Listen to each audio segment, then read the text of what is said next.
things you can certainly find, or seems to also find continuously here on 92.5 Phoenix FM, is Robert O'Connor. He's back with us. I think this is as I mentioned to you even before we were coming on air, this is the third time I've interviewed you, but obviously you're a local musician and success is coming to you very much, and that's obviously why you're here today, isn't that right? Yeah, I wasn't expecting you to say that. I was expecting you to say something else that was in the schedule, but it makes perfect sense because I have been here what feels like fairly constantly this year. And, you know, for me, it's been great. You're going to be sick interviewing me at this point, but no, it's been fantastic to support you guys have given me, and, you know, that's starting to be replicated on other stations, but you guys definitely started that kind of movement.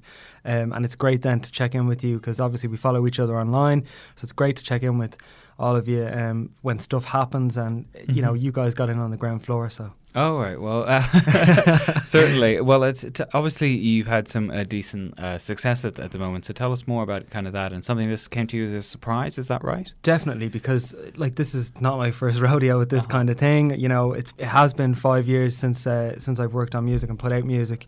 And so when I came back, I had absolutely no idea what to expect. And because this time I didn't have any assistance, it's very much like a one-man project, aside from the actual production of the music, where I've worked with two other guys.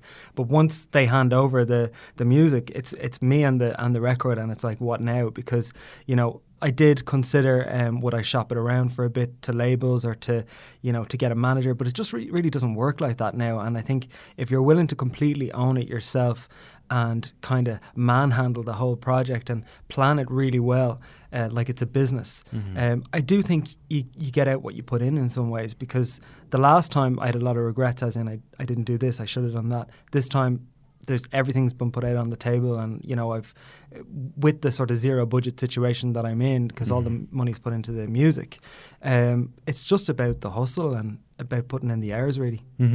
So I suppose we might as well let people know that obviously No Second Chances has gotten into a kind of chart. Is that right, if I got that correct? It's got into a few charts. Like there's a couple of charts in the UK, like before this happened this week, like radio charts and things like that. There's a Radio Indie Alliance chart, and You Found Me, the previous single, had got in there, and then this new single kind of followed it into the top 5. And but then this week on the LGBTQ chart in the UK, and I really wouldn't have known except for social media and being tagged on Instagram and things like that.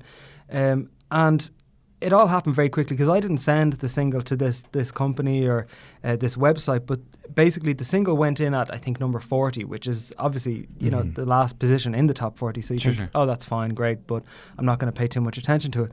The next week it went up to number 11. I thought that's a bit of a jump, you know. And then they approached me to do an interview.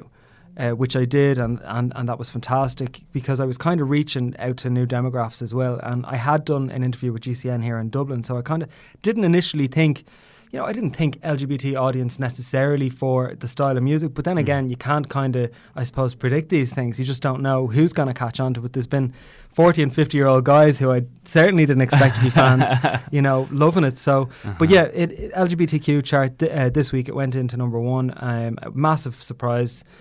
Like I said, I didn't submit it for this to even happen, so that's an even bigger deal for me. Well, congratulations on that, Robert. Thank you.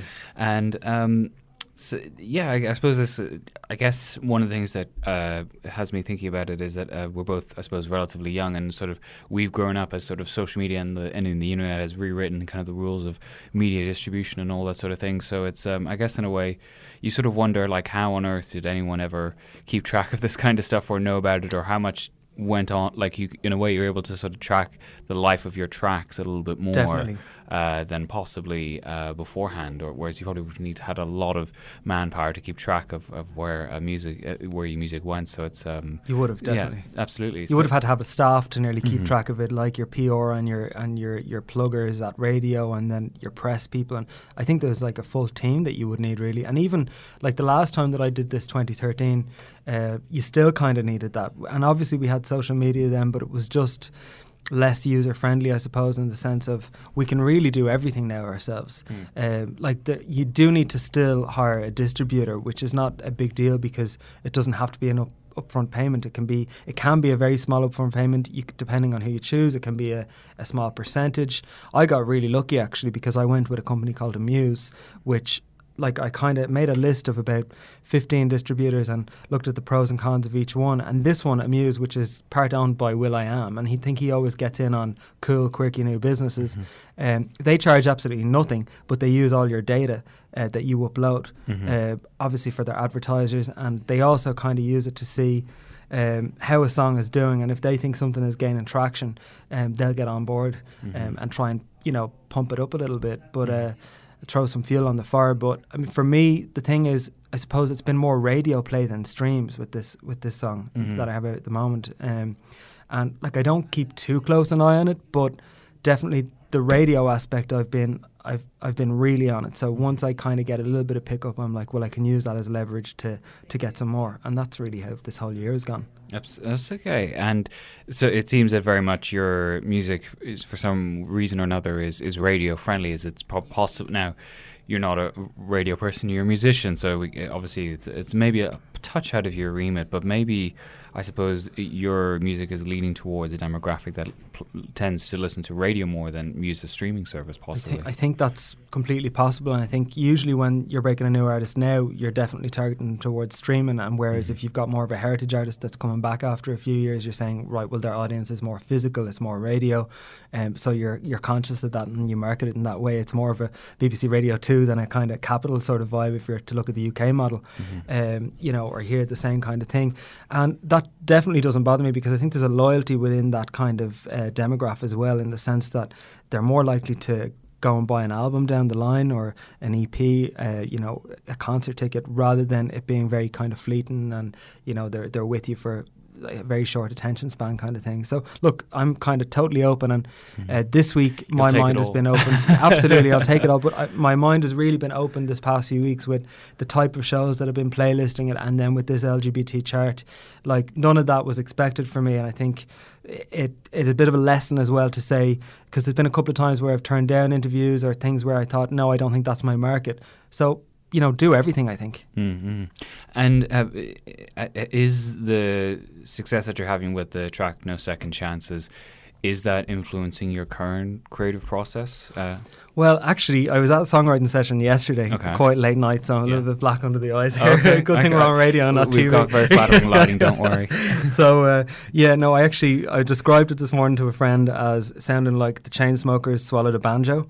So it's kind of like there is definitely still country element present, but I got kind of sucked into this modern kind of beat-making vibe, and so I think what I put out next year will kind of take it up a notch. It'll definitely still be radio friendly, and I think again each single, like the first track this year, You Found Me had more of a kind of 80s rock undertone with the country. The second one was just very straight country, definitely kind of taking cues from what's happening in Nashville at the moment. And next I think I'll bring in some more flavours, again because of the fact that it's singles. Like, you want them to have some level of cohesiveness, I suppose, but at the same time you have a bit of freedom to play with it. So that's definitely what I'm doing, and I'm just kind of soaking up a lot of new influences at the moment. You mentioned about Nashville. Is that is that a very important thing for you to try and go actively search for different types of music and keep track of stuff that's going on and see if you can identify if there's a certain movement happening in certain places? Is that something that's important to you? Definitely. I've started making Spotify playlists, and about 2 weeks ago, finally, after about 9 months, I got verified on Apple Music. So I got my blue tick on Apple Music. I was like, next step. So I've started making playlists on there as well, and I made one Nashville themed playlist, and I discovered so much that, like you said, I really identified with, and it has definitely fed into the creative process. And like with No Second Chances, was written a couple of years ago. So you find yourself now going, right, I'm following that up. Technically, it's just been released, but for me, that work is from a long time ago. So I'm trying to pick up where I left off in some ways. But there's a freshness to what I'm writing now, I think. And I never aim to write something that's on trend, definitely. But I think I'm taking elements from what I listened to when I was younger, and then I'm taking elements from now. And you definitely fuse that together. I think that's what kind of creates a unique sound in a way, rather than just, a lot of stuff at the moment that you hear on particularly more mainstream radio in the UK and Ireland, it kind of has the sound of being created in a board meeting. It's almost as if you had like A&R guys and record execs going, right, well, this worked. And then the likes of, like, not to specifically name people, but, you hear these tracks and you think, that sounds very like Ed Sheeran, for instance. And then you look it up and he wrote it. And it's this kind of thing of trying to replicate successes constantly, which is fair enough. It's business. But I think it's nice if you have the freedom to create something that's totally your own. And yeah, that I have, I suppose, almost wondered, where is the role for, I suppose, artists, artists who are definitely trying to be artistic, if you know what I mean, rather than necessarily, they may be performers and they're coming and they're being directed by the boards of music companies and things like that. Like, I wonder, is there still that same stratospheric projection that you can go if you want to go down that more creative route, or do you very much have to sort of fit into a kind of mold or try and fit into what the AR team or the AR people kind of feel is what will sell records or sell or get streams on these music platforms? I think it definitely, you have to make that choice, or maybe that choice will be made for you. And me being independent, that choice has been made. I think you can be kind of cult and have a level of cult success that if you're willing for it to be a slow build, and if you want to do things completely on your own terms, and use the tools that you have, and kind of struggle a little bit as well, and sort of like, I have part-time jobs that I do in order to fund myself and, to fund my passion project, I suppose. Whereas if you're in a situation where you need somebody to foot the bill completely, and this is everything to you, then I think you have to be willing to make sacrifices to your sound. But once you start to do that, you can go down a totally different road, and you end up with, it's a little bit like being a journalist. I've, in those years that I had out, I would like write some features, and then I would see them in magazines, and I would think, I didn't write that, because it would be so unrecognizable from what I had handed in. So I think if you're willing to surrender creative control, in order to get there, that's one choice that you could make. Or, like, for me, it's definitely the opposite side of things. I've already been down that route a little bit with labels. This time it's like really just about me making music that I want to make, and whatever happens with it is absolutely a bonus. And, well, I suppose, tell us what you've been up to since you found out about, finding where your music is kind of traveling. Tell us kind of what you've been up to. Yeah, so, like, particularly in the past couple of weeks, like, I debuted this track back, like, it went out on a premiere on the 30th of June, and it went out actually 2 weeks earlier than I had originally planned. But, premiere dates and things like that can be kind of tricky. So that happened, and then you guys got on, and lots of community radio, local radio, and actually in the past few weeks, like, our major kind of network in this country has got on board a little bit. They've started to give it spot plays, and a lot of that's thanks to somebody who knows somebody, because it can take a long time to make that connection, and you definitely need connections in this kind of industry, at radio particularly. But for me, I've been kind of thinking about moving on from this single for literally the last 3-4 weeks. So as much as it's only out about 6 weeks, I've been promoting it for at least 6 weeks before that. So to me, it's kind of old news. But then things keep happening that prevent you from, you don't want to pull the plug on something that's kind of, you feel is actually going somewhere. So with the chart thing, and then I've done quite a few interviews in the States over the last few weeks, just over Skype. And that's been quite surreal in some ways, because you think you've no real budget or power as such, but the song itself is carrying your project and carrying your name across to the US and in the UK. And like, what I've kind of been doing, the process I've been taking is, if a station is playing it, then I'm going to approach them and say, let's talk about it, or because they want guests as much as you want promo a lot of the time. So I've just been back-to-back promoting, whether it's blogs, whether it's radio. I suppose the one missing piece for me is the live scene. And that's something we can probably talk about, I suppose. Certainly, it's at some point. And I suppose, it sounds like you've almost got one track where you're sort of have this music that's done and stuff, but it still kind of has some life in it, and it's getting promotion and stuff. But you're also trying to create the future on another kind of track. It sounds like sort of you've got two parallel tracks going. Is that fair to say? Yeah, I think basically what's happened is that I've kind of been living in the moment with each single, but you're always thinking about what's next. So with You Found Me, I had No Second Chances recorded already, and I knew exactly what was coming, and I was starting to plan the whole layout of how I would roll it out. Whereas this time, I'm freshly recording new stuff. Like I've been songwriting, on and off through the year, and really only this week it has been more of a serious case of right, which one's next. But I suppose the thing is as well, we're coming into this Christmas market now as well. And so I don't want to waste an original, fresh track on this market that's so saturated that, not that you're not competing on a commercial level, but even just to get slots on radio, it just gets a lot more difficult. I noticed that with festival season even, where people will come back to you at major radio and say, look, we would have played this any time during the year, but it's festival season. We'll see if we can slot it in. It's very busy. And, if you think about the kind of market at that time of year or at Christmas, you're just going to get so lost. So I kind of think a lot of what I'm working on now will end up going out in 2019, just in order to give myself kind of a fighting chance of it being heard, I think. And are you very much going to be focusing on getting all that planning done, or do you have any kind of live gigs coming up? Or? So it's songwriting purely now, this next couple of weeks, and I am starting to talk to producers, and I think the chances are, as long as we can come to an agreement on the slight shift in sound and direction, it will be the same team that will be involved.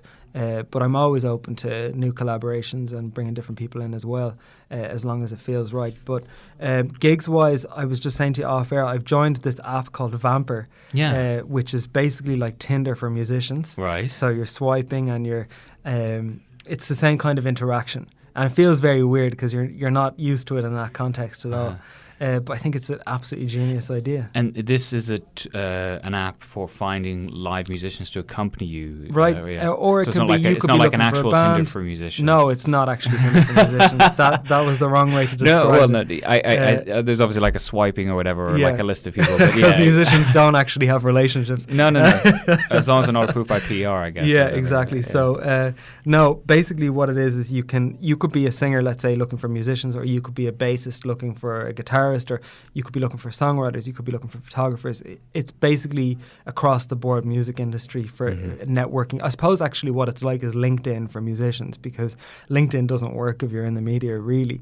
Not in the music industry anyway. It's not, it's just way too white collar for the music industry. Yes, so that's what it is. And I just joined that. I had made an account, but I just consciously got on there yesterday. I thought, wow, I really need to get on board with this and try to make it happen, because the whole trying to source musicians in Dublin who are available and ready to gig and rehearse and be serious, it's really difficult, because a lot of people hire session musicians. That's going to cost you a couple of €100 a gig, so it's not an option right now. So I really want to get out there gigging. I've been offered gigs. There's I have a spreadsheet of opportunities that are there, but it's not going to happen until the musicians are in place. So that's kind of my main focus. I couldn't really focus purely on that when I was promoting the single, because I was so tunnel vision.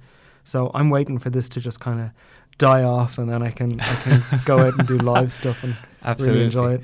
Well, so where can people, obviously we've caught you kind of in the middle of a few things, but where can people kind of, I suppose, keep an eye on kind of where you're at and what you're doing over the next few months? Well, I'm definitely never off social media, because there's no buffering period in between even singles now. Like literally one just rolled into the other. So, I think previously you would have gone off and taken 4 to 6 weeks and then come back and refreshed. There is no refreshed. You just keep going.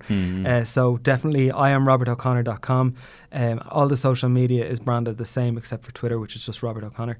I'm constantly updating there. I think if people feel like they're part of it and you're updating from behind the scenes and keeping people in the loop, definitely I've noticed that's the way I respond best. When I follow acts and I can see what's coming and what's going on, it's fun. You're part of the journey. So that's what I'm trying to do. Robert O'Connor telling us all about his journey so far this year in 2018. Thank you very much for joining us here. Thanks a million for having me yet again.